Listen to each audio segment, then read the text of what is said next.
Welcome to our channel. Today we how to connect Zoom to your second monitor on Windows 11 step by step clearly.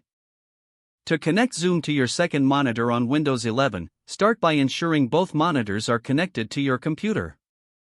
Right-click on the desktop and select Display Settings. In the Display Settings, locate the Multiple Displays drop-down menu. Choose Extend these displays to use both monitors as separate screens. Click Apply to save the change. Now, open the Zoom application on your primary monitor.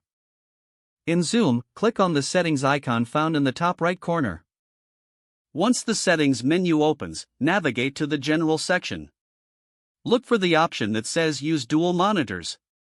Check the box next to Use Dual Monitors to enable it. Click Save or OK to confirm your changes. Now, start a Zoom meeting or join an existing one. You will notice that Zoom now utilizes both monitors. On one monitor, you'll see the video display and controls. On the other, you can view shared content or participant videos. To adjust where windows appear, simply drag them to your preferred monitor. Using Zoom on dual monitors can enhance your multitasking and overall experience. Remember, you can always return to settings if you need to adjust your setup. If the page does not load, refresh the browser or try again in a private or incognito window. Make sure you are using the correct email address, then retype it carefully to avoid small typos. If your password is not accepted, use the reset option and create a new strong password you can remember. Check your spam folder for verification or security emails, then complete any requested confirmation steps. Enable two-factor authentication if available to improve account security and reduce unauthorized access risk.